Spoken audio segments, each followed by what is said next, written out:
Mesdames et messieurs, bonjour. Le fil conducteur de notre colloque, c'est cette grande question. Comment penser une éducation plus humanisante à l'ère du numérique, qui soit à la fois une espérance pour aujourd'hui et une vision pour demain surtout?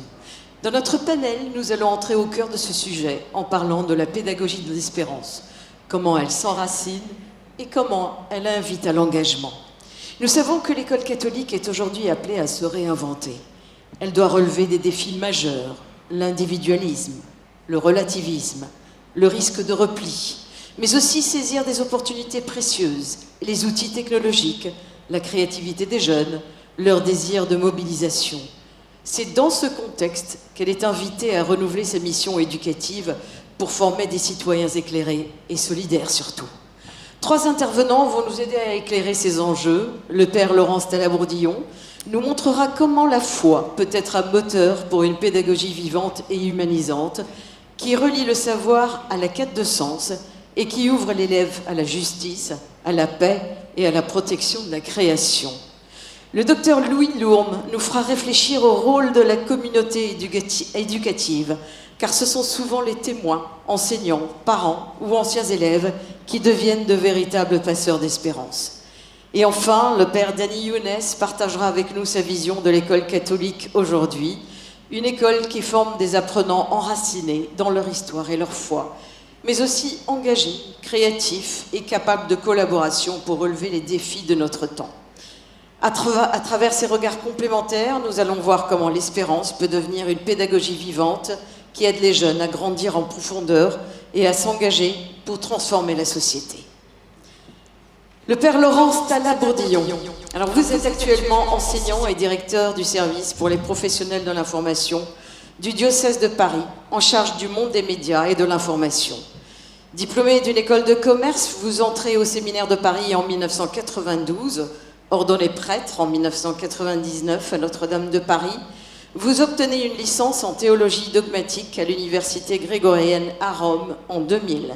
Successivement aumônier du lycée et prépa de Louis-le-Grand, puis aumônier à l'université de Paris-Dauphine et prêtre à Saint-Germain-des-Prés, vous avez ensuite été le curé-recteur de la basilique de Sainte-Clotilde et l'aumônier du monde parlementaire et politique. Professeur de théologie au Collège des Bernardins, vous intervenez depuis 18 ans dans la formation des enseignants pour l'enseignement catholique au sein de l'Institut supérieur de formation de l'enseignement catholique d'Île-de-France. Vous avez rédigé 2 ouvrages, Aumônier des parlementaires et La mort n'est pas ce que vous croyez. Vous allez nous parler d'une pédagogie éclairée par la foi pour former l'élève de demain, ce qui peut déjà paraître une tâche ardue au vu de l'état du monde actuel, mais vous allez mettre en avant ce qui fait mouvoir les humains, à savoir l'espérance, qui réside dans la parole pour aller sur le chemin de vérité, avec la fraternité comme finalité, la gratitude comme horizon.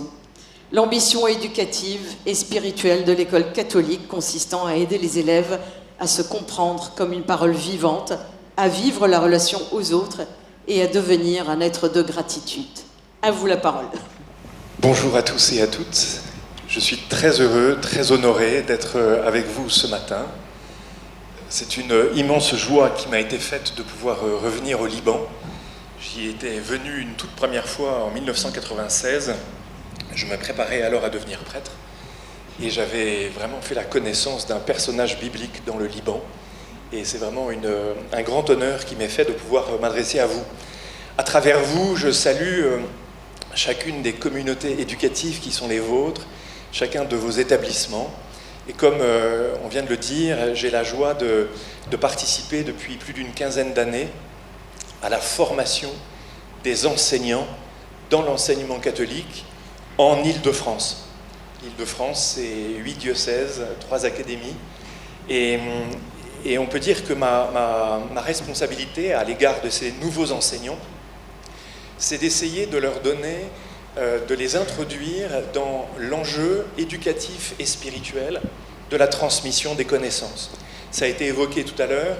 La question qu'il faut se poser, c'est pas le tout de transmettre des connaissances, c'est d'essayer d'aider l'élève à réaliser quelque chose d'absolument essentiel qui va se produire, c'est qu'il va réemployer les connaissances acquises qu'on lui aura transmises il va réemployer ses connaissances pour former en lui, on dirait pour élaborer, avec la racine latine du mot labora, qui veut dire le travail, un travail d'élaboration intérieure, il va élaborer du sens.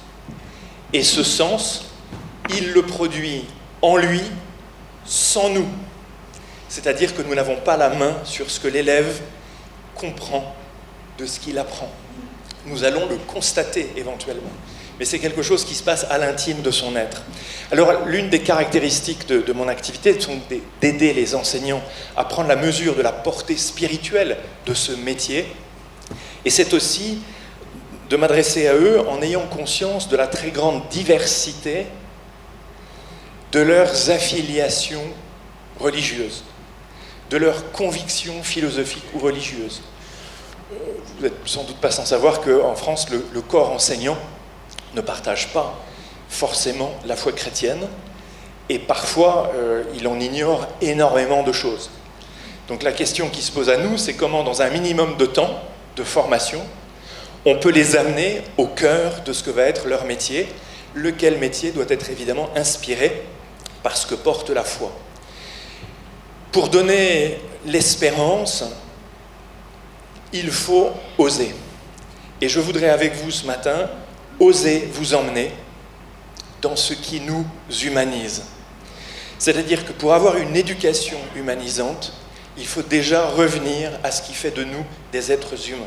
Qu'est-ce qui nous humanise? En quoi pouvons-nous comprendre que nous sommes des êtres humains, précisément à l'heure ou à l'ère où les technologies viennent nous challenger en nous disant « mais moi je fais mieux que toi, donc je suis peut-être plus humain que toi, je vais plus vite que toi, etc. » Donc qu'est-ce que c'est qui, en nous, vraiment nous humanise? Et l'intitulé de cette conférence, « Une pédagogie éclairée par la foi pour former l'élève de demain », amène en fait à poser cette question, je la renverse, qu'est-ce qui, dans notre foi, vient soutenir une pédagogie humanisante? Qu'y a-t-il dans le trésor de notre foi au Christ Jésus, Seigneur, mort et ressuscité, qui viendra nourrir une pédagogie humanisante? Ça veut dire encore, qu'est-ce qui doit être suffisamment enraciné en nous pour permettre un engagement? De quoi devons-nous être suffisamment certains, sûrs, confiants pour pouvoir être finalement libres et aller au-devant des élèves et de leur humanité? J'ai énormément apprécié hier le spectacle qui ouvrait le colloque, la danse des jeunes qui nous ont montré ce qu'est sans doute l'enjeu du moment. Faire tomber les masques. Les jeunes dansaient avec des mouvements un peu saccadés, type machine, type robot, et au fur et à mesure que la scène avançait, les masques tombaient. Et nous voyions alors leur vrai visage, le visage de chacun, et tandis qu'ils dévoilaient leur visage, ils énonçaient une valeur. Ça montre, si vous voulez, qu'il y a quelque chose de caché en nous, qu'il nous appartient d'aller chercher et de dévoiler. Je voudrais évidemment vous dire que nous sommes dans un contexte particulier. Je dis toujours qu'une institution qui va bien, et c'est vrai de toutes les institutions, est une institution qui connaît bien l'environnement dans lequel elle évolue. Parce qu'une institution comme une école est une institution vivante. Et comme tout vivant, la vie, c'est la relation avec le milieu. Donc il y a des choses qui vont venir de l'extérieur dans l'établissement, il y a des choses de l'établissement qui vont aller féconder ce qu'il y a à l'extérieur, mais je vous disais qu'une institution qui va bien, c'est une institution qui connaît l'environnement dans lequel elle évolue. Et donc ce qui est absolument essentiel pour nous, c'est de bien comprendre cette réalité que nous avons évoquée depuis hier, c'est que nous sommes entrés dans ce que nous appelons en France l'ère des sociétés machines. Nous sommes entrés dans l'ère des sociétés machines. Pourquoi? Parce que les interactions avec les machines sont en train de prendre une place considérable. Et nous savons que les hommes font les machines et qu'en retour, les machines influent et transforment le comportement des êtres humains. Mais alors la question, c'est jusqu'où allons-nous accepter de nous laisser transformer? À quel moment devons-nous dire non, cela ne peut pas et ne doit pas changer? Non, je ne dois pas me laisser contaminer par la manière nouvelle dans laquelle le monde dans lequel nous sommes voudrait nous transformer ou nous imposer une nouvelle manière qui de penser, qui de parler. Qu'est-ce qui doit demeurer envers et contre tout en nous?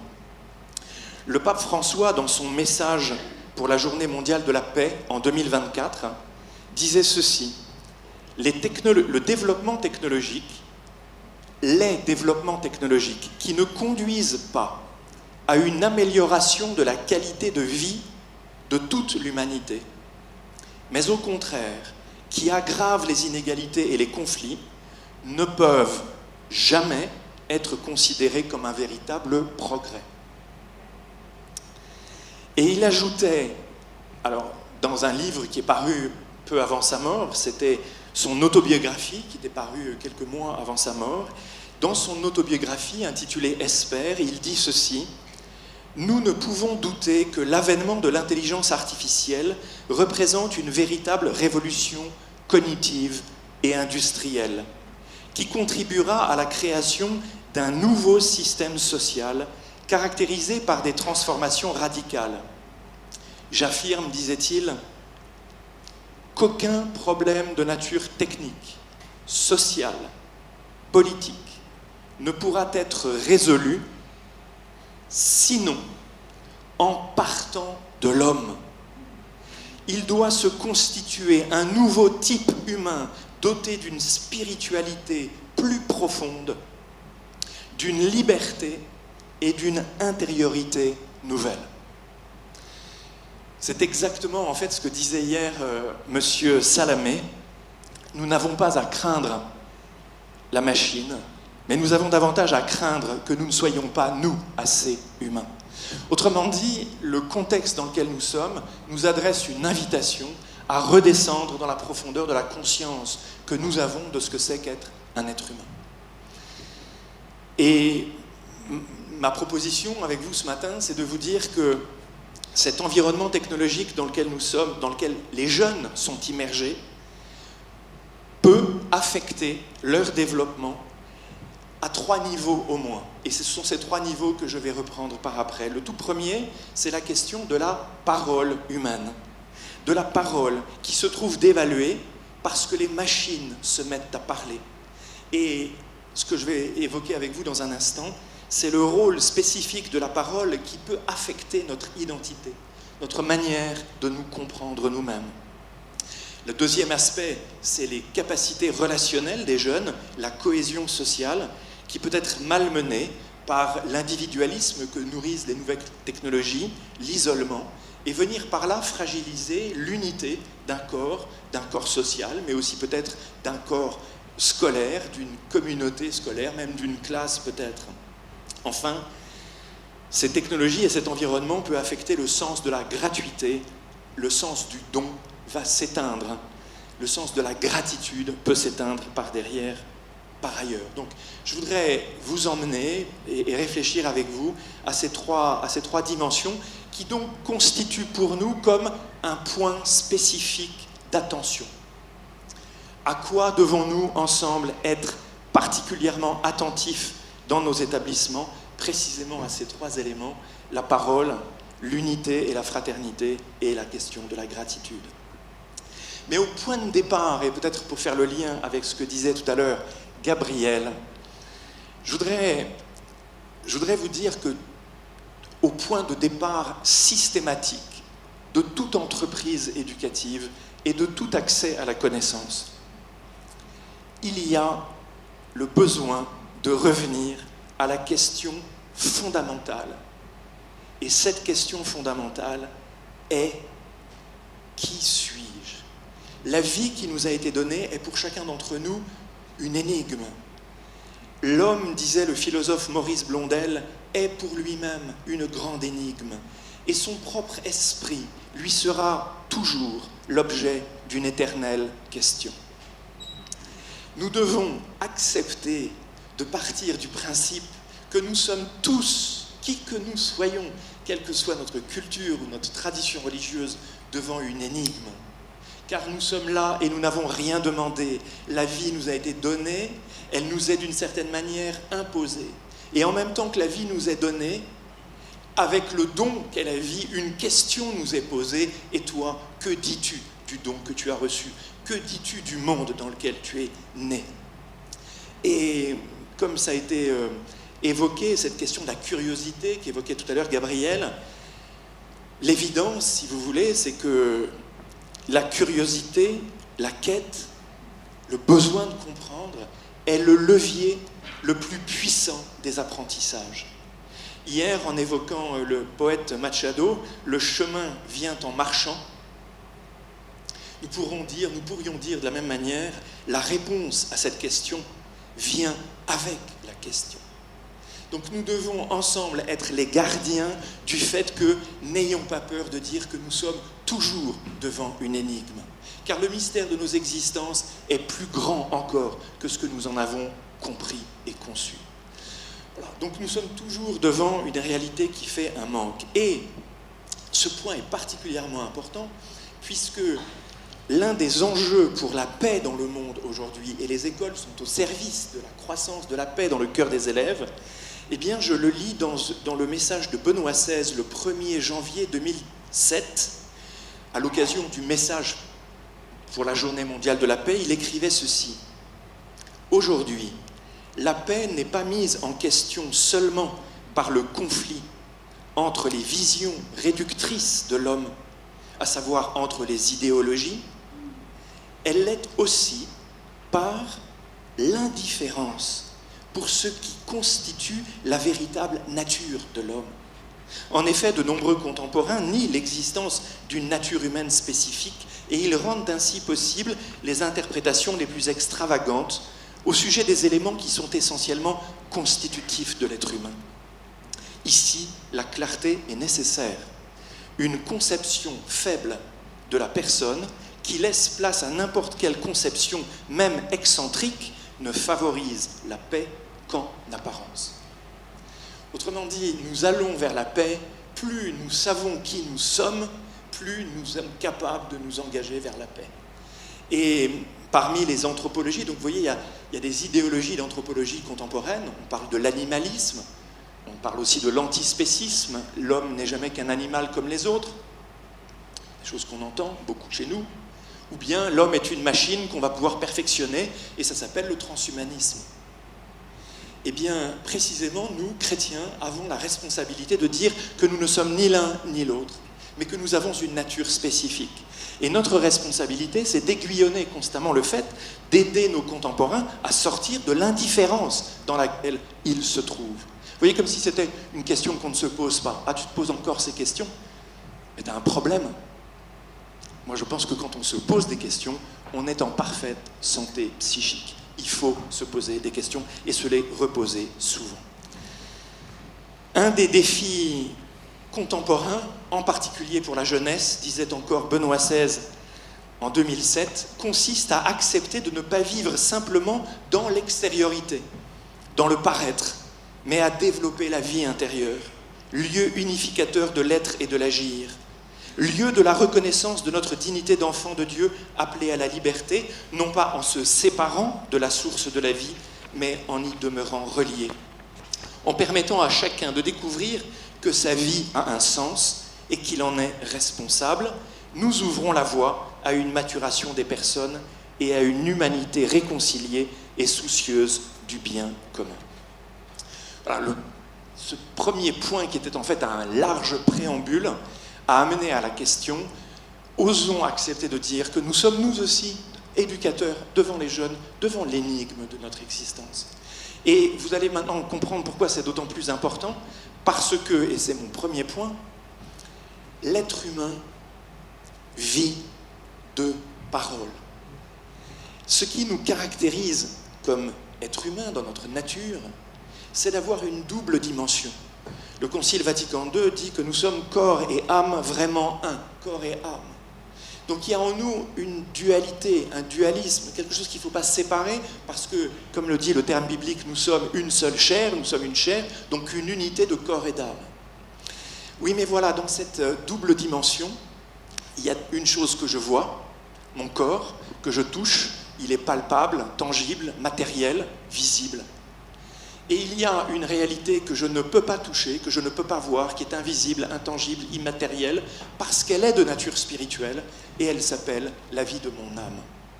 Et je parle bien de la vie. Eh bien, chers amis, nos jeunes aujourd'hui sont captifs de ce qu'on appelle une tyrannie de la visibilité. Ça a été merveilleusement dit tout à l'heure. Vivre sous la tyrannie de la visibilité, c'est de penser que je suis ce que je vois que je suis. En particulier sur les selfies, ou que les autres sont ce que je vois qu'ils sont. Mais c'est totalement faux, et ce sera toujours, et notre responsabilité, c'est de les sortir de là. Pourquoi ? Parce que tu es toujours, et tu seras toujours beaucoup plus que ce que tu vois que tu es. Parce qu'il y a en toi un trésor caché que nous allons essayer de faire apparaître.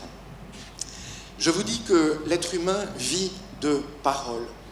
Nous avons un corps, et nous savons lui donner des aliments, pour avoir des protéines, pour avoir de l'énergie. Mais quel est l'aliment qui vient nourrir la vie intérieure ? Quel est l'aliment qui vient nourrir la vie de l'âme, la vie de l'esprit ? Eh bien, il n'y en a qu'un, c'est le même pour tout le monde, et le christianisme en est le témoin inamovible et permanent. L'être humain vit de paroles. Nous sommes chrétiens, on pourrait dire, ceux qui assimilons le verbe de vie, la parole de vie. La parole est véritablement un aliment. Le Christ le dit en reprenant le Deutéronome, l'homme ne vit pas seulement de pain, mais de toute parole qui sort de la bouche de Dieu. Alors, nous ne mesurons pas à quel point la parole est ce qui fait vivre. Nous vivons de parole. Gabriel disait tout à l'heure, quelles sont les architectures que tu vois et je te dirai ce qu'il y a en toi et comment tu vois le monde. Et moi je te dis, regarde ce que tu assimiles comme parole et je te dirai l'idée que tu vas te faire peu à peu de qui tu es. Parce que nous assimilons ces paroles, et ces paroles, comme je le disais pour l'enseignement tout à l'heure, elles vont sédimenter en nous une certaine représentation des choses et du sens et du monde. Eh bien, il y a classiquement deux types de paroles. Des paroles qu'on appelle des paroles bienfaisantes, ce sont des paroles qui font du bien. Une parole bienfaisante, ça me fait du bien ce que tu m'as dit. Et la parole bienfaisante, elle descend en nous et on peut en faire mémoire tout au long de sa vie. Et puis il y a d'autres paroles qu'on appelle des paroles toxiques. Des paroles qui intoxiquent et qui intoxiquent le psychisme. Et en vertu de l'unité psychosomatique ou somatopsychique de l'être humain qui est un, quand tu me dis quelque chose qui me blesse, je n'ai plus de force pour continuer à vivre. Ça me coupe les jambes, ce que tu me dis. Ça me coupe le souffle, vous voyez. Vous voyez cette relation très étroite qu'il y a. Autrement dit, rien ne nous donne davantage d'énergie, non pas ce qu'on mange, que ce qu'on nous dit et ce qu'on est capable de se dire. Et une parole bienfaisante, en termes bibliques, c'est une bénédiction. Cette parole, elle vient sans cesse nous relever. Alors nous sommes, en tout cas en France, on est des champions pour aller rechercher la toxicité des aliments. Dès qu'il y a une pizza, qu'il y a un truc, hop, on rappelle toutes les pizzas. Mais on est incapable d'aller rechercher la toxicité des paroles qui circulent sur les réseaux sociaux, dont nous voyons bien, il y a eu une commission au Sénat français sur TikTok qui inquiète parce qu'on voit bien que le psychisme des jeunes finit par être affecté. Je voudrais vous citer un petit texte du pape François à l'occasion de son message pour les communications sociales en 2020. Une merveille. Il dit ceci. « L'homme est un être narrateur. Dès notre plus jeune âge, nous avons faim de récits, comme nous avons faim de nourriture. Qu'ils soient sous forme de fables, de romans, de films, de chansons, de nouvelles, les récits affectent nos vies. Même si nous n'en sommes pas conscients. Nous décidons souvent ce qui est bien ou mal en fonction des personnages et des récits que nous avons assimilés. Les récits nous marquent, façonnent nos convictions et nos comportements. Ils peuvent nous aider à comprendre et à dire qui nous sommes. L'homme n'est pas seulement le seul être qui ait besoin de vêtements pour couvrir sa vulnérabilité, mais il est aussi le seul qui ait besoin de se raconter, de se revêtir d'histoire pour protéger sa vie. Nous tissons non seulement des vêtements, mais aussi des récits. En effet, la capacité humaine à tisser conduit à la fois au tissu et au texte. L'homme est un être narrateur parce qu'il est un être en devenir qui se découvre et s'enrichit dans la trame de ses jours. Mais depuis les origines, dit le pape, notre récit est menacé. Le mal s'insinue dans l'histoire. Autrement dit, il nous met ici au défi de trouver la bonne parole, la parole bonne de bénédiction qui vient contrer ces paroles mauvaises qui s'insinuent dans l'histoire et qui un jour m'ont fait entendre que j'étais nul, que je valais rien, que vous voyez toutes ces questions qui font que ces paroles viennent finalement nous blesser. Je voudrais à ce stade vous dire ceci, c'est que il est si vrai que l'être humain vit de paroles, que ce qui nous fait vraiment vivre, ce n'est pas la palpitation cardiaque.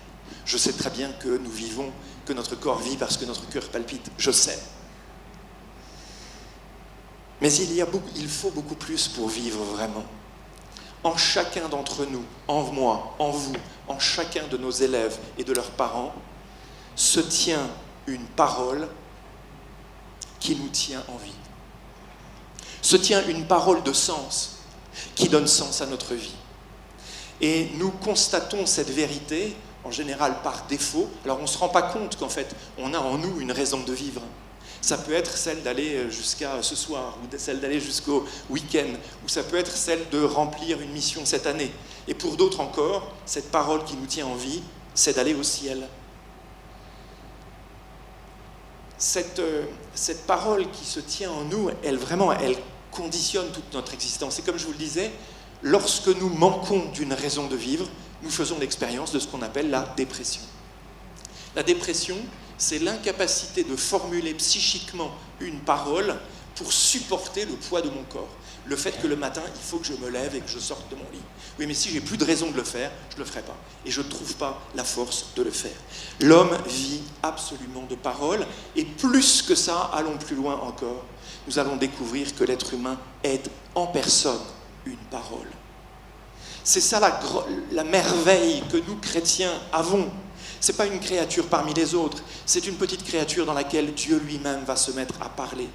Sauf qu'il faut qu'il dévoile ce verbe intérieur qui se trouve en lui, et nous sommes ceux qui avons la chance d'accompagner des élèves dans le temps progressif de leur croissance, où ils vont effectivement commencer à se raconter. Le philosophe Jean-François Lyotard avait cette parole merveilleuse. L'enfant, dit-il, n'a un âge, un chiffre de décompte de ses années que pour le monde extérieur. Il n'a pas d'âge au fond de lui. Il n'a que la puissance de son propre verbe par lequel, depuis le commencement, il sait qu'il existe. L'enfant a l'âge de son propre verbe, ce par quoi il se raconte. Nous sommes tous au commencement par le verbe. Le nôtre, c'est le verbe qui nous enfante au monde lorsqu'il s'éveille dans la conscience humaine. La conscience est le lieu d'un appel, d'une qualité de verbe qui devient verbe de vie. C'est juste magnifique. Les autres savent qu'on a un âge, mais nous, au fond de nous, on s'en moque parce qu'on a l'âge de notre propre verbe qui nous apprend à dire vraiment qui nous sommes. J'achève ce point sur la parole et l'importance de la parole. Soyons dans nos établissements les gardiens de la manière dont nous nous parlons, ceux qui savent que nos établissements sont des petits sanctuaires de parole. Le temps a beaucoup passé et je sais que je vais aller beaucoup plus vite sur la suite. Rassurez-vous. Même pas, vous allez devoir raccourcir. Même pas, je m'arrête. 1 minute, vous avez 1 minute. J'ai 1 minute. D'accord. Bon, il faudra que je revienne. Hein. Pour développer un tel propos, c'est sûr. C'est sûr. Alors, les deux choses. Conclusion en 1 minute. La deuxième question qui était derrière, est la question de l'unité. Alors, je résume et je vous dis la chose de façon extrêmement ramassée. L'enjeu que nous avons devant nous au XXIe siècle est l'unité de la famille humaine. La famille humaine, l'humanité est au défi de son unité au XXIe siècle. La question c'est, pourquoi voulons-nous vivre ensemble? À quelles conditions allons-nous comprendre qu'il faut que nous vivions ensemble? Nous sommes chrétiens dépositaires d'un trésor inestimable que le Christ lui-même vient nous donner. C'est la conviction infaillible, certaine, qu'il y a en chacun d'entre nous quelque chose qui vient de Dieu, pas pour toi, pour les autres. Car, cette vérité, saint Paul le dit, personne ne vit pour soi-même. Si nous vivons, c'est pour que les autres trouvent en nous quelque chose que Dieu a mis pour eux. Nous devons absolument être les gardiens de cette certitude.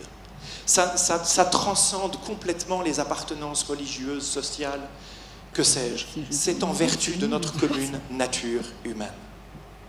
Nous portons en nous tous un trésor caché, et c'est un acte de foi que nous formons ainsi.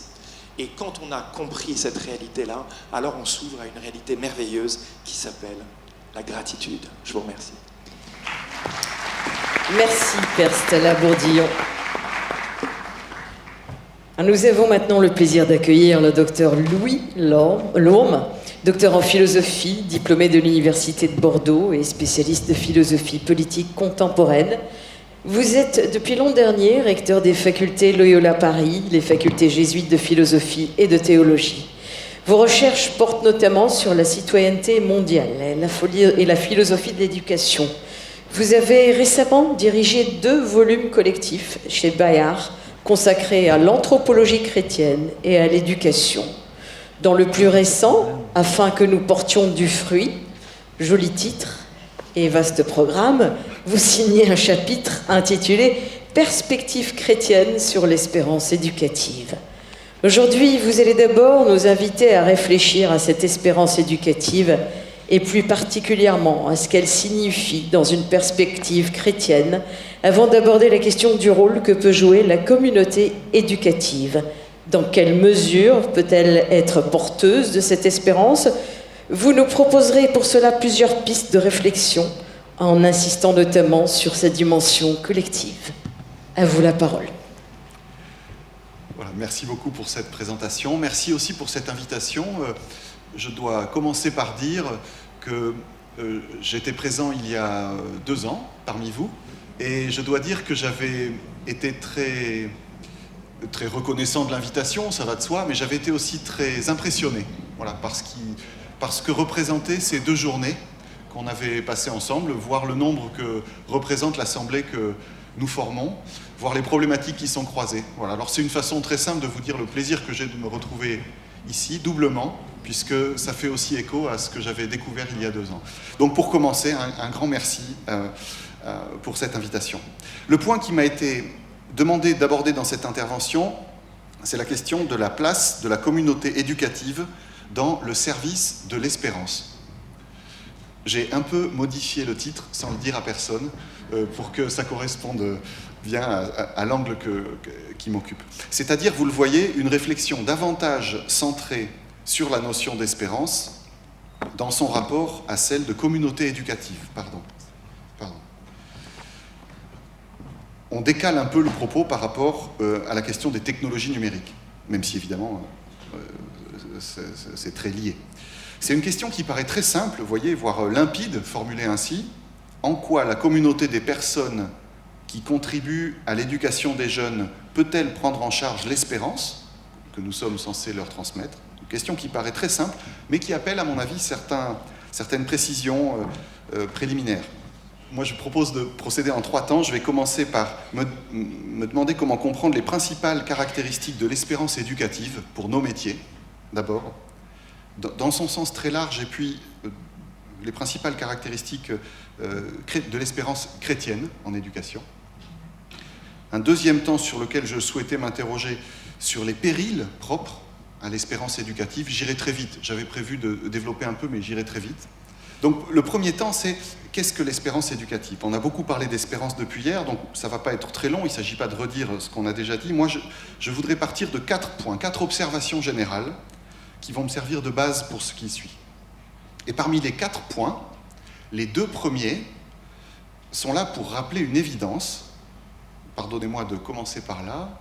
C'est que, évidemment, les chrétiens n'ont pas le monopole de l'espérance et l'enseignement catholique n'a pas le monopole de l'espérance éducative. Et je voudrais donc commencer par présenter 2 caractéristiques communes qui vont être sa nécessité, d'abord, la nécessité de l'espérance éducative, et puis sa permanence, je ne sais pas trop comment le dire, ou sa résistance au réel. Voilà. Mon premier point, c'est donc l'idée que l'espérance est nécessaire. Quel que soit le contexte dans lequel on pense une relation éducative, une famille, un club de sport, une troupe scout, une école, l'éducateur, c'est toujours d'abord celui qui doit espérer. C'est ce qu'on appelle le principe d'éducabilité, sur lequel repose tout acte éducatif. Pour éduquer, pour s'engager dans une relation éducative, il faut d'abord considérer que la personne qui est placée en face de moi, celle dont je dois m'occuper, d'abord est capable de changement, ensuite que je peux y contribuer, et troisièmement, qu'elle n'est pas réductible à l'ensemble des déterminismes qui pèsent sur elle. C'est cela d'abord l'espérance éducative, croire que l'éducation est possible, ça va de soi, c'est-à-dire que la liberté de l'autre, son ouverture fondamentale, rend possible l'évolution de ce qu'il est et l'ouvre fondamentalement à une action pour orienter cette évolution, c'est l'éducation. C'est un principe humaniste par excellence, principe d'éducabilité. Il revient d'une part à tenir bon l'idée selon laquelle l'autre n'est jamais condamné à être seulement ce que le monde le poussait à devenir, et d'autre part, à octroyer à l'éducation la tâche cruciale de l'émancipation des individus. C'est tout à fait ce que disait hier le ministre Salamé quand il distinguait l'humanisme des Lumières, vous savez, de la période identitaire. Ce que nous dit le principe d'éducabilité, c'est que l'autre n'est pas parqué dans sa naissance. C'est, pour reprendre son expression, l'autre n'est pas parqué. Voilà le socle nécessaire de tout acte éducatif. Voilà l'espérance requise pour une relation éducative. Et puis il y a un deuxième point que je veux évoquer dans la foulée. Une autre caractéristique de l'espérance éducative qui ne nous est pas propre, je veux dire quel que soit le contexte, ce qu'on pourrait appeler donc la résistance de l'espérance. C'est-à-dire l'idée qu'en éducation, on est bien souvent appelé à espérer malgré le réel. Malgré le réel. Il y a 2 choses très troublantes dans l'expérience commune qu'on fait tous dans nos établissements de l'espérance. La première, c'est qu'elle peut être trahie ou déçue, et même très régulièrement déçue ou trahie. Ce qui est une conséquence de la liberté de l'autre. C'est normal. Si l'autre n'était pas libre, on ne parlerait pas d'espérance. Mais la deuxième, c'est qu'elle peut toujours résister malgré la déception. Voici une étonnante réalité de l'espérance. Je peux la maintenir malgré le réel ou contre le réel. Alors, je passe un peu rapidement sur une distinction que propose Gabriel Marcel, mais je voulais simplement souligner que l'espérance peut être maintenue même lorsque les raisons objectives de l'accorder à tel enfant se font plus rares. Et mon espérance que tel progrès sera effectué par tel élève au trimestre prochain, par exemple, pourra bien être déçue, il restera possible et nécessaire d'espérer en lui. Je peux espérer que, et cette espérance que tel progrès arrive sera déçue, mais je continuerai à espérer en lui. C'est ce qui permet à Gabriel Marcel de dire que l'espérance fait figure de provocation pour ceux qui prétendent s'appuyer sur l'expérience.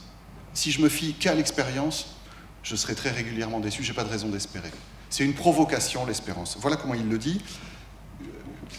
Il semble que l'espérance soit liée à une certaine candeur, à une certaine virginité par rapport à l'expérience, qu'il faut réinventer sans arrêt. Elle est le propre des âmes qui n'ont pas été rouillées par la vie. Ce point est tout à fait central dans la démarche éducative, et ça pose d'ailleurs d'une manière assez immédiate une double question de bon sens pour nous tous, dans nos métiers. Première question, celle de sa possibilité. Pour le dire avec les termes de Gabriel Marcel, peut-on résister à une rouille éducative ? Nos établissements, nos communautés peuvent-ils résister à la rouille ?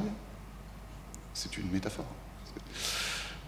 Et deuxièmement, celle de son origine, ou de son fondement, ensuite. D'où vient cette espérance et comment se fait-il qu'elle puisse être maintenue dans le temps ? Alors, vous voyez, pour aussi important qu'ils soient, ces deux premiers points ne sont pas propres à la perspective chrétienne. C'est pourquoi je prends le temps de poser ici une question très simple, même brièvement. Qu'apporte l'espérance chrétienne à l'espérance éducative ordinaire ? À mon avis, dans la salle, on aurait des manières très différentes de le dire. Pour ma part, je crois qu'il y a deux éléments fondamentaux sur lesquels on peut faire un petit point, qui concernent le fondement de l'espérance éducative, d'une part, et sa destination, d'autre part. Et c'est particulièrement important quand on s'interroge sur ce que peut la communauté éducative. Voilà. Le premier point, donc, concerne, comme je le disais, son fondement, le fondement de notre espérance. D'où vient que notre espérance dure et résiste ? Dans une maison chrétienne, je ne fonde pas seulement la conviction que l'éducation est possible sur le fait qu'un enfant est quelqu'un qui peut grandir ou qu'il peut devenir libre, etc. Ça correspond à la conception classique de l'éducabilité. Nous le disions tout à l'heure. Je fonde cette conviction sur un préalable à la fois métaphysique et anthropologique, la conviction que Dieu est présent et agit déjà dans cet enfant. Il y a là une action formatrice, il y a déjà une action formatrice à l'œuvre en lui. C'est ce que veut nommer le précieux concept théologique de pédagogie divine. Une autre manière de le dire, comme éducateur chrétien, je suis toujours déjà précédé par le Christ. C'est une compréhension chrétienne de l'éducabilité qui enracine l'espérance éducative dans une certaine conception de la personne. C'est sur cela que se fonde ultimement notre projet d'éducation, et ça détermine évidemment une certaine manière d'espérer avec le jeune. Et je vais très vite, mais je crois que cet aspect-là, cet enracinement-là de l'éducabilité, en fait, ça nous oblige en tant que communauté. Ça nous oblige.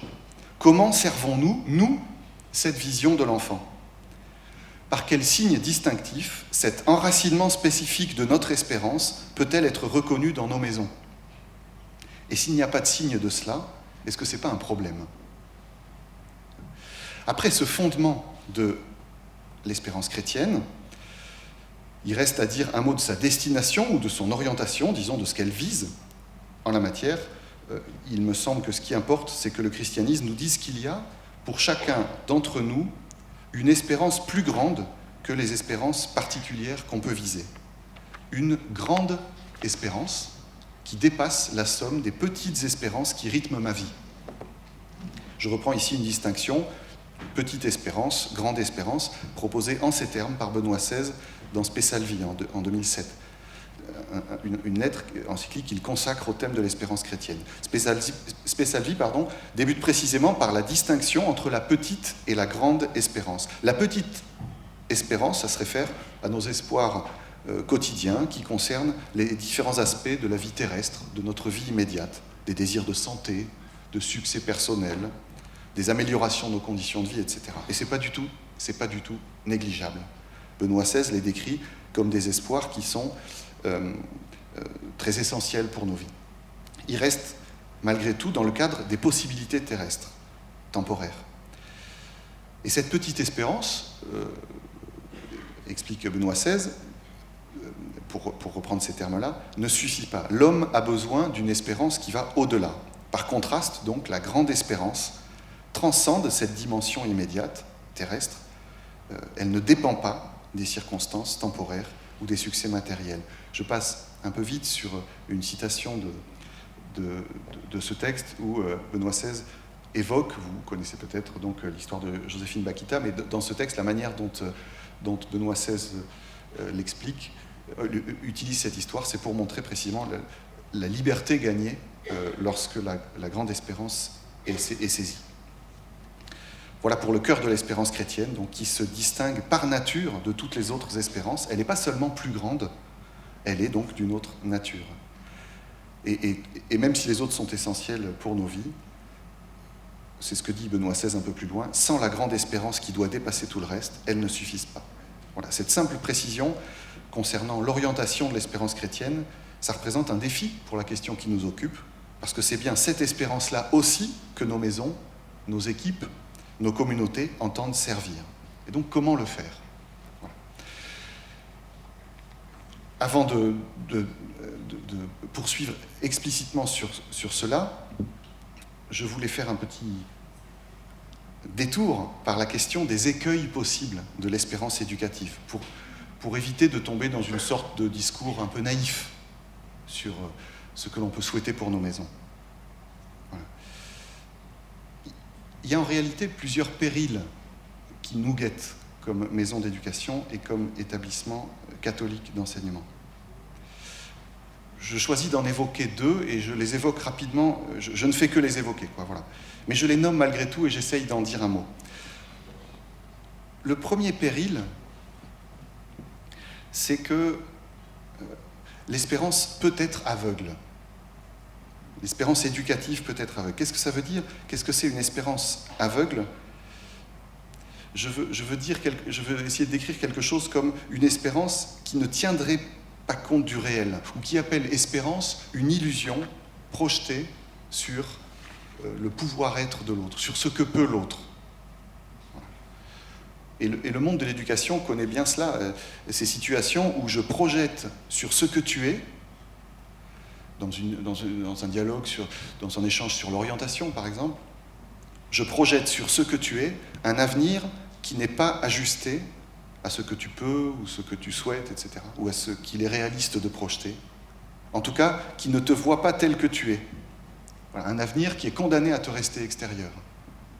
On sait bien que quand ils finissent le lycée, il y a certains jeunes pour qui la question de l'orientation est même vraiment à l'origine d'une grande violence. Enfin, ils ressentent quelque chose comme une grande souffrance parce qu'ils ont l'impression que le monde leur fait violence, à les presser de choisir ou à ne pas vouloir entendre qu'eux ne se reconnaissent pas dans ce qu'on projette sur eux, etc.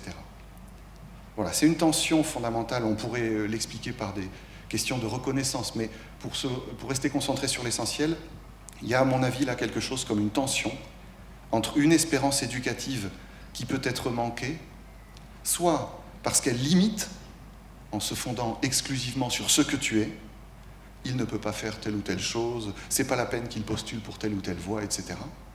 Donc soit parce qu'elle limite, en se fondant exclusivement sur l'être tel qu'il est, soit elle est manquée parce qu'elle écrase, en fixant un horizon qui est inaccessible ou condamné à lui rester étranger.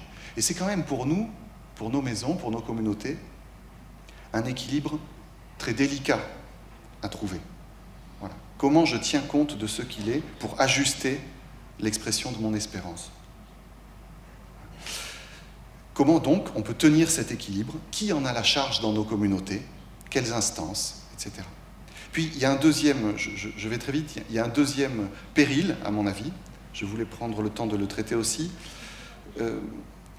qui est particulièrement important dans le cadre de nos maisons d'enseignement catholique, parce qu'on dit servir le modèle d'une éducation intégrale de la personne, selon la formule consacrée. Ce deuxième risque, c'est ce qu'on pourrait appeler donc un risque de réduction, si on peut dire. Je ne sais pas si c'est très habile de le dire comme ça. En tout cas, je veux dire que l'expérience concrète que nous faisons de l'espérance éducative nous montre une pente naturelle contre laquelle on est obligé de résister. C'est la réduction du discours d'espérance éducative à l'expression d'une simple espérance scolaire. Voilà. Passer d'une espérance éducative à une espérance scolaire. Réduction en quelque sorte de la personne à son statut. Voilà. On connaît bien ça, hein, et donc la question, ça va être comment faisons-nous pour tenir bon l'espérance éducative, y compris lorsque l'espérance scolaire, les résultats par exemple, est déçue. Quels sont les lieux où nous veillons à donner de la perspective à la dimension scolaire? Les lieux où la petite espérance scolaire est mise dans la perspective d'une espérance plus grande. Et d'ailleurs, je crois qu'il y a un péril presque symétrique, je me contente de l'évoquer, qui serait du coup de se contenter d'horizons lointains et de ne pas réussir à articuler ces deux niveaux de préoccupation pour le jeune, comme si on espérait soit très près, soit très loin. En tout cas, c'est un deuxième point d'équilibre à trouver, il me semble. L'idée même d'une espérance éducative nous invite à nouer les deux dimensions entre elles, donc espérance lointaine et espérance strictement scolaire, à faire en sorte que le regard que je porte sur la destination de l'être qui est en face de moi et sur ce qu'il est appelé à être ne me détourne pas de ce qu'il est aujourd'hui, réellement, là, placé sous mes yeux.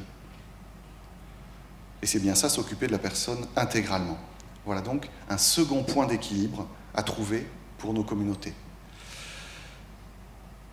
Le troisième temps de cette intervention pose donc cette question très simple. Face à cette acception du concept d'espérance, face à cette manière de comprendre ce qu'est l'espérance éducative chrétienne, que peut faire la communauté ?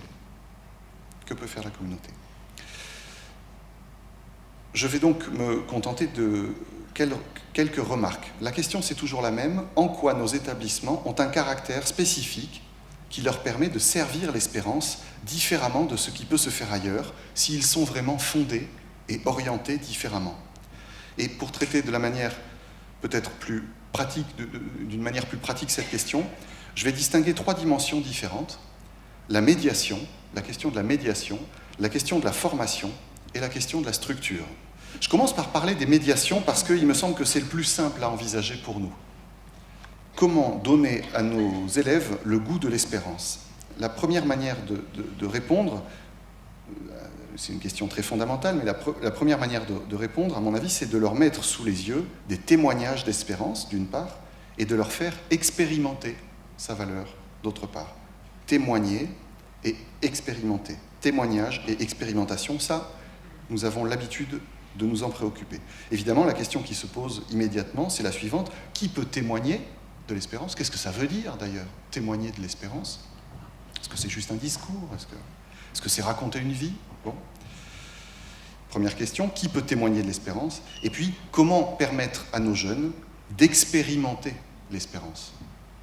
Cette étrange ambition. Alors, je me contente de quelques pistes pratiques que je vous livre. Premièrement, il me semble qu'il y a un grand intérêt à réaliser quelque chose comme une cartographie des lieux de parole de l'établissement. Un exercice qui peut sembler rébarbatif, mais qui permet d'obliger les membres de la communauté éducative à analyser le type de parole que l'enfant peut recevoir et les moments où cette réception est privilégiée. Si on le fait en équipe, c'est une expérience très personnelle, avec le conseil de direction et les parents d'élèves. Voilà. Faire cartographier les lieux de parole. Voir où ça témoigne déjà. Où l'élève peut rencontrer ça. Premier point donc. Deuxièmement, on a aussi à prendre soin des lieux où l'enfant rencontre d'autres membres de la communauté éducative que les seuls enseignants ou éducateurs. Les parents, les anciens élèves, les professionnels, etc. En la matière, prendre soin de ces lieux, ça signifie les accompagner, les expliquer, les valoriser, en considérant que ce sont aussi des lieux de témoignage. Et c'est pas facile, je parle aussi d'expérience, en particulier par exemple dans la relation aux parents, vis-à-vis de qui, en tout cas on peut avoir un peu peur d'ouvrir trop grand la porte, parce que quand la porte est ouverte, le risque c'est qu'un pied soit mis dedans et que eh bien, les parents viennent apporter une prétendue expertise sur tout ce qui se joue dans l'établissement. Donc, comment on peut le valoriser ? Comment on peut le rendre possible ? Le favoriser ?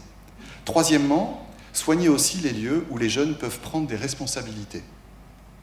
La prise de responsabilité par les jeunes, c'est une expérimentation très concrète, à mon avis, de l'espérance éducative, puisqu'il faut bien que l'institution espère dans le jeune pour lui confier une responsabilité. Et puis enfin, vous voyez que je vais très vite, mais pour donner du sens à tout cela, repérer les lieux de parole, les lieux de rencontre et ceux de responsabilité, je pense qu'une autre piste, et à mon avis la plus importante, c'est de favoriser les lieux et les moments où ces témoignages reçus et ces expériences vécues peuvent être relus avec un adulte pour leur permettre de reconnaître et de nommer ce qu'ils ont vécu. Leur apprendre ainsi à relire ce qu'ils vivent, que ça a de la valeur, que ce n'est pas passé une fois pour toutes. à nommer les mouvements intérieurs, à repérer ce qui grandit en eux, etc. Ne serait-ce que parce que, aussi solides que soient nos propositions pédagogiques, en matière d'espérance, on ne sait pas ce qui sera un témoignage important pour tel ou tel de nos jeunes. C'est parfois une parole tout à fait anecdotique ou secondaire dans le cursus du jeune qui va le toucher au cœur et changer son orientation. D'où l'importance aussi d'un temps de relecture. Le deuxième, ça c'est pour ce qui relève de la médiation. Le deuxième moment, ce serait la formation. Le terme n'est pas très heureux, parce que ça a l'air de parler de formation professionnelle, et ce n'est pas tout à fait ce que j'entends par là. Je veux dire que la communauté éducative, on le sait bien, n'est pas homogène. Elle n'est pas établie une fois pour toutes. Elle est toujours en train de se former, d'évoluer. Et c'est ce qui explique l'importance de se redire toujours ce qui compte pour que cela continue à être vrai. Ce qui explique en somme que nos communautés puissent d'abord être envisagées comme des communautés de parole. Or, il se trouve qu'au sein de cette communauté de parole, nommer l'espérance, la dire, c'est déjà rappeler à chacun notre horizon. Il y a en cela, on sait bien quand on travaille sur les projets éducatifs entre nous, par exemple, il y a une dimension performative du discours éducatif qui ne compte pas pour rien dans la couleur qu'on donne à nos établissements. Veillez à ce que donc l'espérance éducative soit dite entre nous, justifiée, enracinée, réaffirmée. Veillez aussi à ce qu'il y ait des temps pédagogiques où cette ambition est rappelée, et veillez à ce que les questions liées à la médiation, qu'on évoquait plus haut, soient abordées et pensées en communauté. Par exemple, c'est très frappant, lorsqu'il y a un désaccord sur l'orientation ou une sanction ou une appréciation, l'espérance, comment l'espérance est-elle rappelée? Qui peut faire ça dans nos communautés? Qui s'en occupe? Comment organiser ce rappel nécessaire? Et puis ça fait le lien direct avec mon troisième point, qui concerne donc la structure. Ça peut sembler un peu austère, et puis terminer là-dessus, c'est pas très heureux peut-être, mais pour moi c'est le plus important. Et je veux simplement en dire un mot, simplement parler de la structure institutionnelle. Car il se trouve que la communauté éducative est aussi déterminée par les structures qui font l'établissement. Or, je crois que travailler sur la structure, ça permet d'échapper à un risque qui guette l'enseignement catholique et qui consiste à faire dépendre la vertu éducative des seules personnes qui font vivre cet établissement. Un tel, c'est un collègue qui est formidable, il est toujours plein d'écoute et de bienveillance.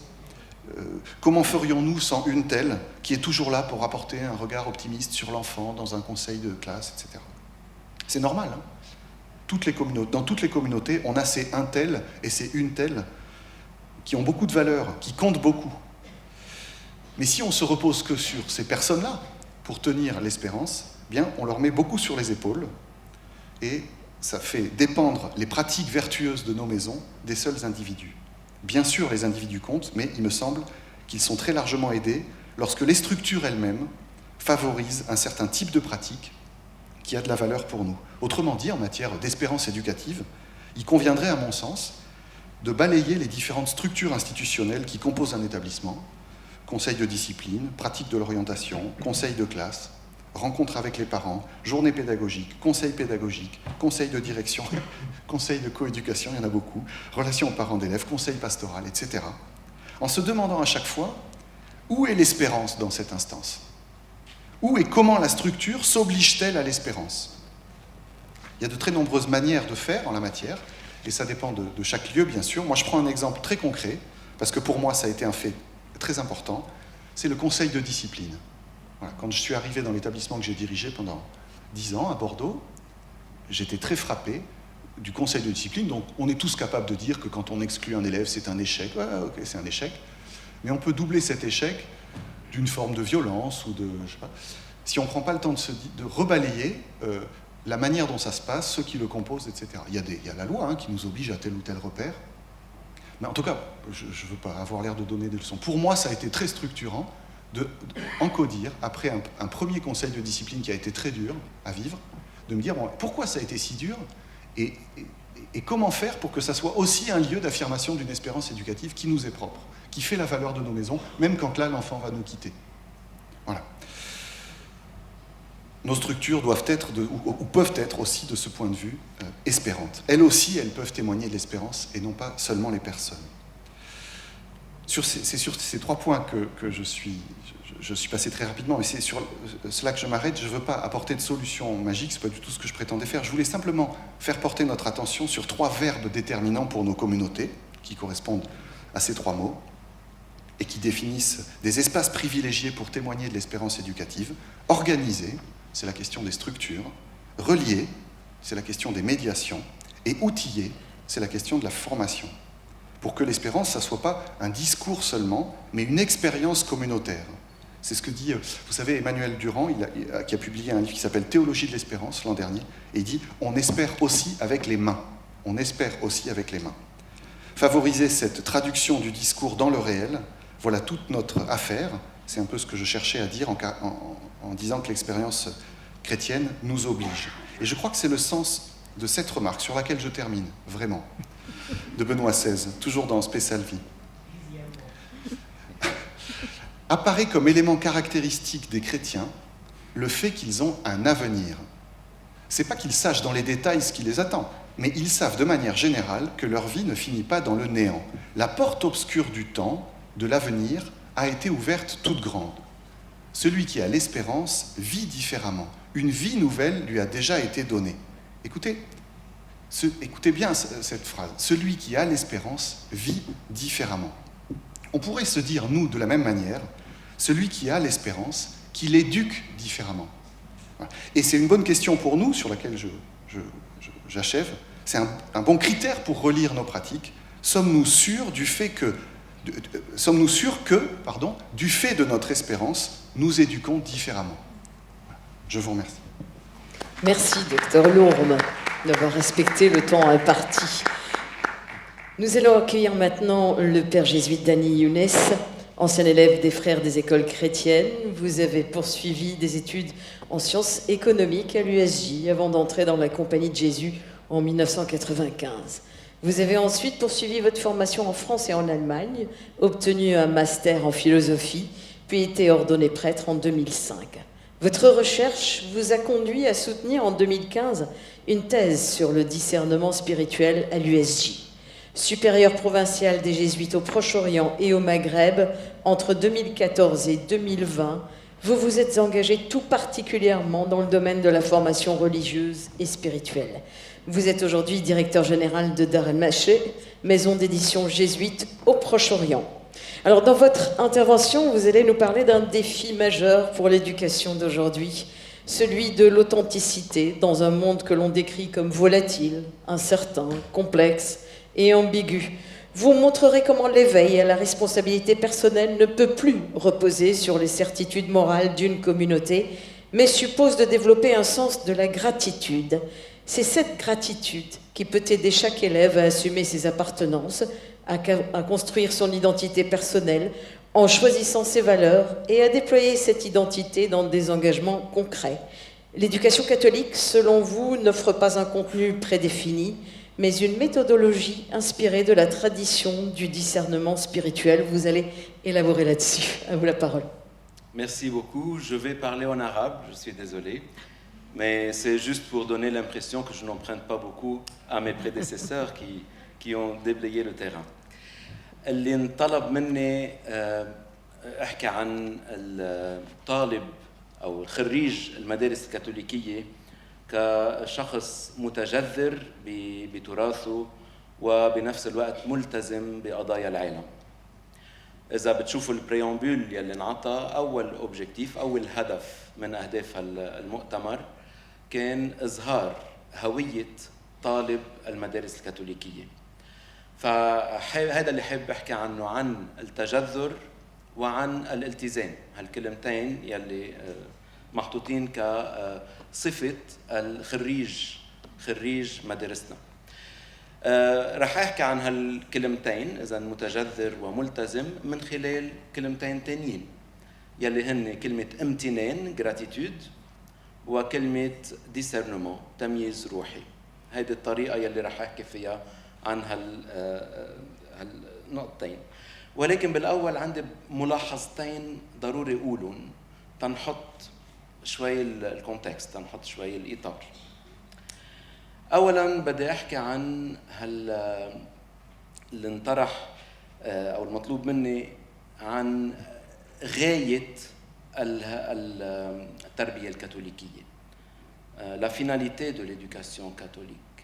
السؤال الأوبجكتيف المحطوط هو شو غاية التربية الكاثوليكية؟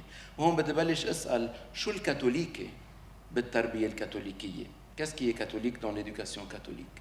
هل هو الطالب؟ مش بالضرورة. هل هو المربي؟ مش بالضرورة. هل هي الإدارة؟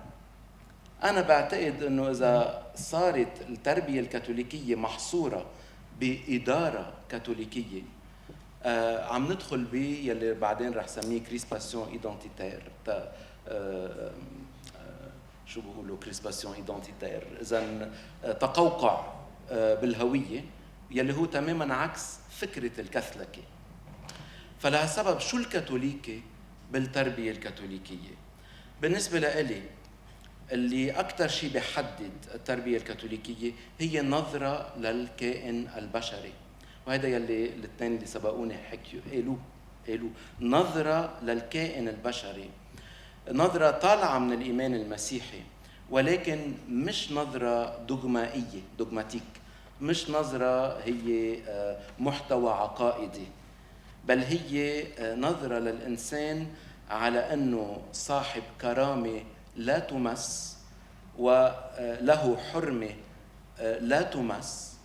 وشوي مثل ما وصفه دكتور لوي من شوي لما حكى عن الإيدوكابيليتي، الكائن البشري على أنه مش محصور ولا محبوس بمكوناته الموجودة سلف يلي رح أحكي عنها كتير.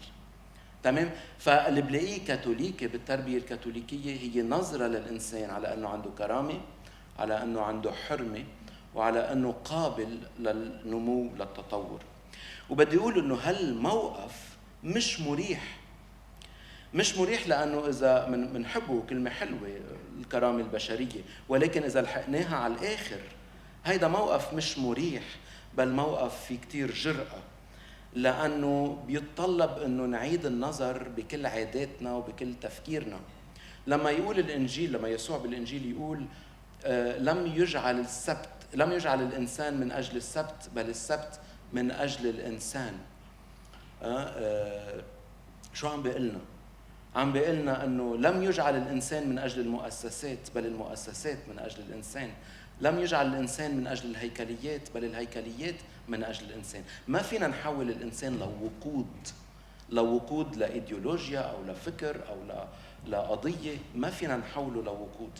وهيدي النقطة مش مريحة، خصوصاً بالزمن الحالي يلي منشوف فيه من بعد الوباء، الزمن البوست بانديميك يلي مليان عنف، يلي فيه حروب، يلي فيه تأجيج، استخدام خوف الناس للتعبئة، يلي فيه فعلاً في خطر إنه الإنسان يصير وقود لأفكار ولأهداف.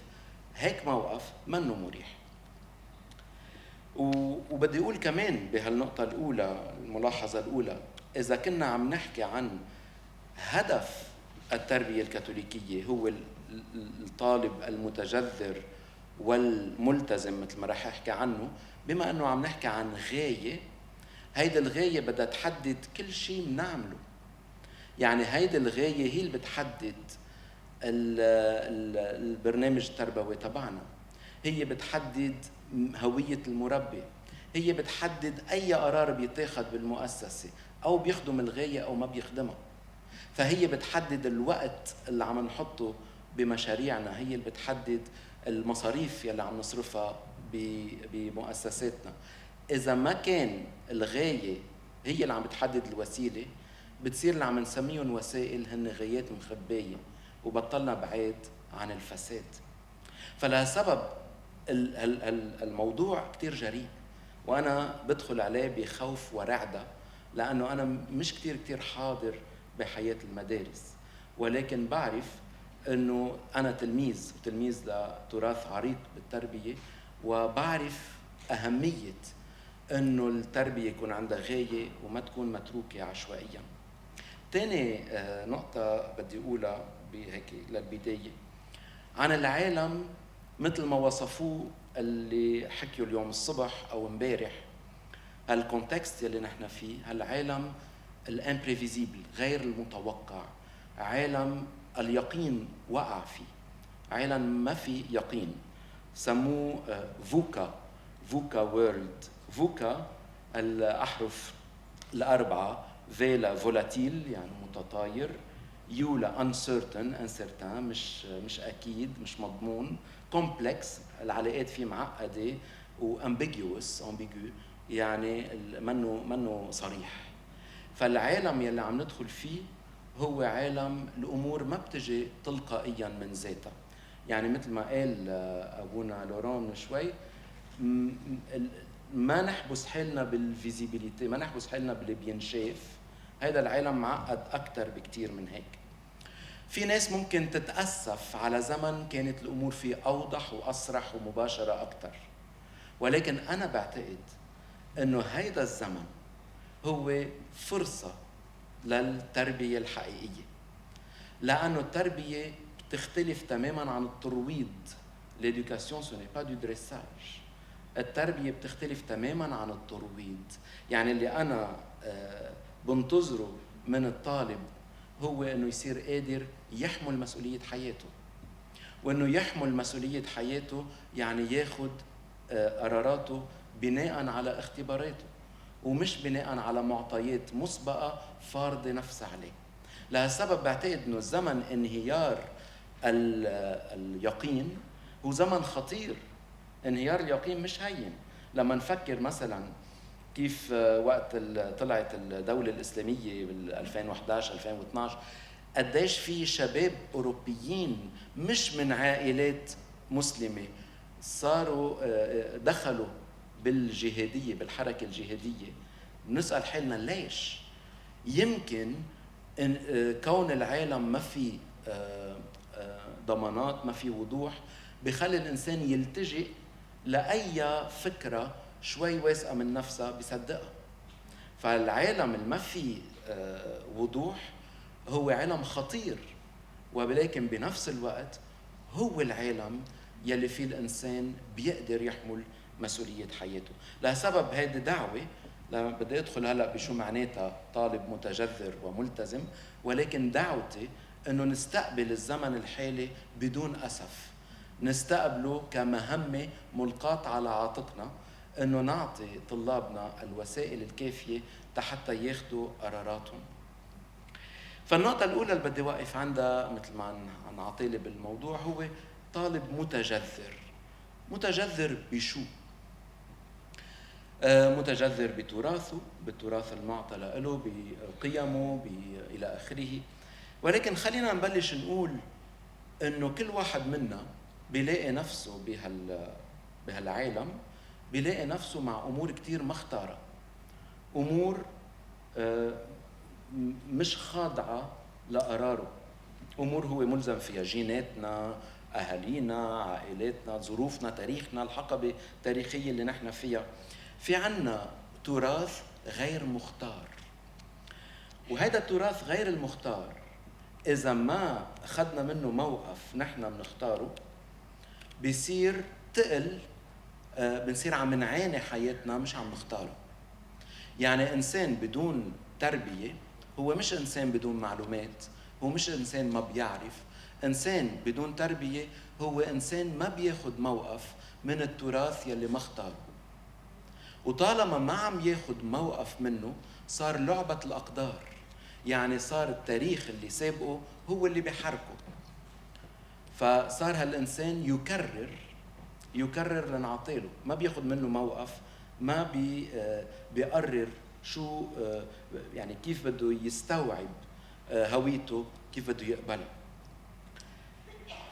أمين معلوف بكتاب الهويات القاتلة Les identités meurtrières بيحكي تحديداً عن عالم يفقد اليقين تبعه، مع أنه انكتب بسنة 98. بالعكس مش بسنة 98 هيدا زمن اللي طلع فيه الفوكا وورلد والحكي عنه.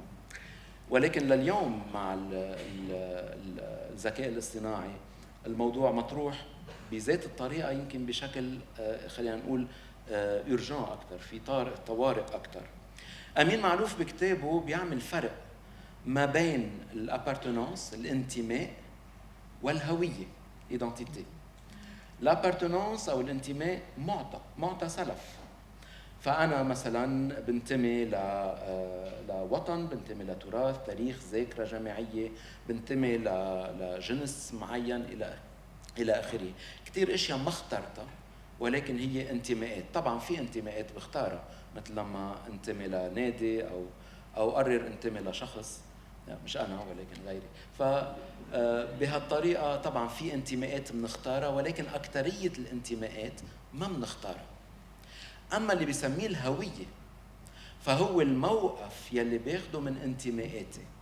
حسب هيدا الموقف أنا بختار أي موقف، أنا بختار كيف استقبل الانتماءات تبعي. وهون بيعمل شغلة متاخدة من التراث الكاثوليكي ولكن كتير ملفتة للنظر، يلي بيسميه فحص ضمير الانتماءات. بيقول كل ما انظر لانتماءاتي كل ما اكتشف شغلتين. هون ننتبه، شغلتين نكتشفهم لما نراجع انتماءاتنا. أول شغلة بنكتشفها إنه نحن متصلين بكل إنسان آخر. أنا كرجل عندي اتصال مع كل رجال العالم، كلبناني عندي اتصال مع اللبنانيين بكل أنحاء العالم، كمسيحي عندي اتصال بكذا مليار مسيحي بالعالم، شو بعرفني كشخص بحب الفلسفة عندي كمان إلى آخره. فمن خلال انتماءاتنا نحن متصلين ببعض بشكل إنه ما بقدر بقى أقول في نحن وفي هن. هالموقف إنه في نحن، هيدا الكريسباسيون إيدنتيتير، تقوقع الهوية، إنه في نحن وفي هن. لما نعمل فحص ضمير انتماءاتنا منبلش نكتشف قديش أخذين من بعض. أي فحص للدي ان اي بمنطقتنا بيكشف لنا قديش اخدين من بعض. ولكن بنفس الوقت صحيح أنا متصل بكل الناس ولكن الطريقة اللي أنا متصل فيها مختلفة عن أي إنسان آخر. انتماءاتي صحيح أنه بتجمعني بكتير ناس ولكن بتميزني عنهم كلهم. لأن حتى لو عندي خي توأم، حتى لو عندي أخ توأم، ظروف الحياة رح تخليه ينتمي بانتماءات مختلفة عني. ففحص ضمير الانتماءات بيجعلني بنفس الوقت متواصل مع الكل ومتفرد عن الكل. وهيدا الموقف يلي بالنسبة لأمين معلوف بالنسبة لإلي بيطلع الإنسان من التقوقع الهوية. بدي أضيف على هالنقطة إنه هالموقف من انتماءاتي يلي بيخليني اتواصل مع الكل وبذات الوقت اتميز عن الكل. وهون كلمة اتميز عن الكل بدي اقولها بكلمة مستفزة، أنا أخيب الأمال إذا أنا موجود. Je déçois donc je suis. إذا أنا بدي أعيش حياتي عم بلبي انتظارات سابقة علي، أنا بعد ما أخذت موقف من انتماءاتي بعدني خاضع للتيراني للطغيان يلي جاي من الأفكار المسبقة علي. أنا أخيب الأمال، حتى لو خيبت لكم أمالكم مش رح أزعل، أنا أخيب الأمال إذن أنا موجود. فلما الإنسان يبلش يقبل التراث يلي ما اختاره ولكن يبلش يتبنيه، شغلتين بيظهروا. أول شغلة بيتعلم الامتنان، la gratitude. الامتنان هو الموقف الفخر يلي عندي إياه حتى بالأشياء اللي ما اخترتها. وأنا بعتقد إنه إذا في شيء مرئي للطالب هو إنه يفتخر بانتماءاته. هيدي المسألة شو اللي بده يخلي إنسان يفتخر بانتماءاته؟ هيدي المسألة يلي بترتكز على الإيمان، وبرأيي الإيمان المسيحي. الإيمان المسيحي بالله الخالق هو إيمان إنه كل إنسان بالانتماءات اللي هو فيها بيقدر يلاقي أسباب تيفتخر وتيحمل مسؤولية حياته وتيعيش بكرامة. هيدا الموقف ما بينمس فيه، ما باخده عقائديا مثل كأنه عقيدة منزل علي، ولكن باخده قرار أني أنظر لكل إنسان على أنه مستودع لكرامة لا تنتهي. وهذا فكرة الإدوكابيليتي اللي انحكت جاي كمان من هون. شو ما كانت انتماءاتي بقدر ترجمها بطريقة تخلي في حياتي إلها معنى، حياتي بتحرز تنعش. فالامتنان بعتقد هو الطريق يلي بيخلي الإنسان يحمل مسؤولية حياته، امتنان لكل التراث السابق. والنقطة الثانية، هالموقف هيدا من قراءة تاريخي وقراءة انتماءاتي بيوصلني لمقاومة داخلية ضد مساعي الترويض. قلت لكم عالمنا في قوى ترويضية يعني لأنه اليقين عم يوقع في بنصير ننجذب لمجموعات تعطينا يقين ببلاش، يقين رخيص. نحن بنشوف هيك، نحن بنعمل هيك، ننضم لأنه محتاجين نلتجي، حاسين حالنا مزلطين. يعني كمان أبونا لوران حكي عن سورفيتير دو بارول، إذا نقصت الكلمة اللي بتلبسنا بنصير بدنا ننبش عن أي كلمة ندخل فيها. فنحن معرضين لترويض، طلابنا معرضين لترويض، ترويض إيديولوجي، ترويض ديني، ترويض كاثوليكي، ترويض من كل الأنواع. فأني أنا ساعد الطالب يقاوم داخلياً مساعي الترويض، وهي الشغلة من خلال قبول الإرث التاريخي تبعي. فحص الضمير يلي حكى عنه أمين معلوف، l'examen de conscience de ses appartenances، فحص الضمير على الانتماءات تبعي بتخلي الإنسان يتغلب أو أقله يقاوم المساعي اللي بدها تختزله بهوية مسكرة ومحددة. تاني نقطة هي الالتزام. كمان في عنا هون افتراض مسبق لازم نقوله، العالم يلي نحن منلاقي حالنا فيه هو عالم ما خلص بعد، عالم ما اكتمل، هو عالم منفتح على الاكتمال. مثل ما الإنسان إدوكابل، العالم نفسه ترانسفورمابل، العالم ممكن يتحول، نحن مكلفين فيه. فهالعالم نحن مكلفين فيه على أنه منفتح على عمل الحرية البشرية. فأنا بعتبر أنه العمل التربوي بيعطي الطالب هالمسؤولية أنه يحول العالم تبعه، ولكن ما بيعطي المسؤولية من فوق مثل كأنه فرض واجب عليه، بيعطيه الوسائل يلي بسميها أنا وسائل التمييز الروحي تيقدر يشوف ويفهم وين العالم قابل للتغيير، وين العالم محتاج تغيير. فاللي بسميه التمييز الروحي هو قدرة الإنسان أنه يشعر فعلا بقلب حياته العاطفية أمتى التزامه هو أصيل، يعني التزامه عم بيعطيه حياة، عم بيعطيه شعور بكرامته، وأمتى التزامه صار ترويض، يعني صار خضوع لمشروع سابق عليه. نعطي طلابنا الحساسية تما يتروضوا كمان مرة، هيدا بالنسبة لإلي تشجيع على حمل مسؤولية العالم يلي هن فيه. لأنه الوقت قليل بدي روح دغري على الخاتمة، لأنه على قلبي إني أقولها لأنها مزعجة. أريد أنه مش عم بعملها قصد، ولكن بدي أقول شغلة، نحن عم نعيش مش بس هالزمن ما بعد الوباء، ce temps post-pandémique، مش بس هو زمن عدم يقين، ولكن هو زمن عنف لا يقاس. نحن بزمن إبادة، نحن بزمن جرائم ضد الإنسانية، نحن بوقت صعب. فما بقدر أهرب من سؤال، وين طلابنا خريجيننا؟ ويننا نحن؟ ويننا نحن وين خريجيننا؟ أنا ما بعتقد أنه المدرسة مسؤولة عن مصايب العالم، أكيد، ولكن أنا بعتقد أنه الصمت يلي عم نشوفه وعم نشهده قدام العنف الموجود بعالمنا بيطلب منا أقل نسأل، هل يا ترى عم نوصل لغاياتنا؟ يعني هل عم يطلع من بين إيدينا أشخاص عندهم الجرأة يشوفوا ويقولوا شو عم بيشوفوا؟ هيدا السؤال.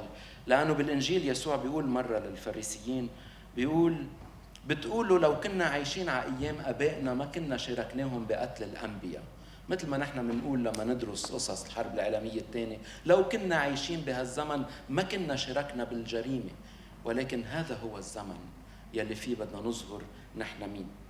فأنا مع كل محبتي واحترامي للعمل العظيم والجبار يلي محطوط على كتاف المربين بدي أقول ضروري نعمل فحص ضمير ونسأل حالنا طلابنا قديش عم بيلاقوا الجراتيتود الامتنان للتراث اللي هن فيه وقديش عم بيلاقوا الوسائل تياخدوا موقف ملتزم بالعالم.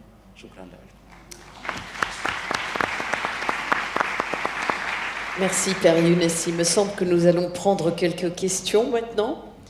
Est-ce qu'il y a des questions dans le public? Est-ce qu'on peut avoir des philosophes, donc l'intelligence artificielle peut-elle créer de la philosophie?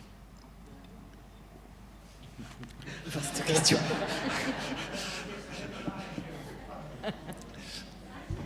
Moi, vous savez, je suis peu spécialiste, je suis grand utilisateur de cet outil. Je crois que ce que répondraient les spécialistes, mais j'interroge du regard ceux qui pourraient le valider ou l'invalider. Comme c'est du calcul, si la question c'est bien est-ce que l'intelligence artificielle peut créer de la philosophie, je crois pas qu'elle le puisse. Encore faudrait-il qu'on soit d'accord sur ce que c'est que créer de la philosophie. Par exemple, si c'est créer des concepts ou poser des questions qui n'ont jamais été posées, je crois que par définition c'est pas possible, mais peut-être que Laurent, tu veux me... Non, il n'y aura pas de concept créé. Voilà, il n'y aura pas de concept créé. C'est à vous, Père Younes, la question. Alors vous demandez où sont nos élèves, pourquoi ce silence? Or, quand on travaille avec des œuvres comme Petit Pays et autres, ils sont insensibles. On le vit, disent-ils. Que faire? Très bien. Alors, ce que j'ai essayé de dire, moi, dans mon intervention, c'est que on ne peut pas blâmer le donné, ce qui est donné. Oui, tout à fait. Tout à fait, tout à fait. Donc, moi, j'ai proposé 2 procédés. Le premier procédé, celui de la gratitude, c'est de partir de l'examen de conscience de ses appartenances pour retrouver justement comment nous sommes tous reliés. L'empathie vient de là, vient d'abord dans le constat que nous sommes tous reliés.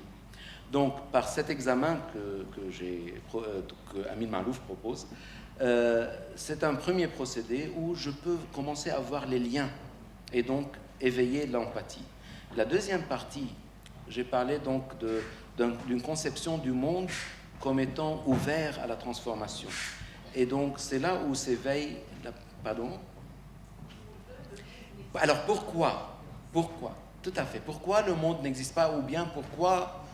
Parce que je ne sais pas si vous connaissez le travail de Mustafa Hijazi, la psychologie de l'homme opprimé, psychologie de l'insan makour. Il dit que face à une expérience radicale d'impuissance, on se réfugie dans les petites espérances illusoires. On se réfugie là. Et alors, on ne veut plus se sentir responsable, quelque part, n'est-ce pas?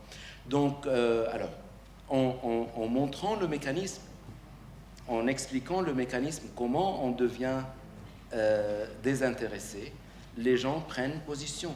Je ne peux pas imposer à mes élèves de devenir empathiques, mais je peux leur montrer le mécanisme, pourquoi on en arrive là.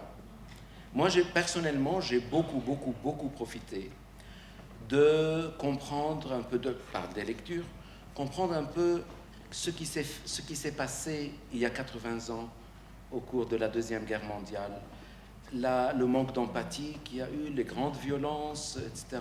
Et aussi les petites histoires d'héroïsme ici et là.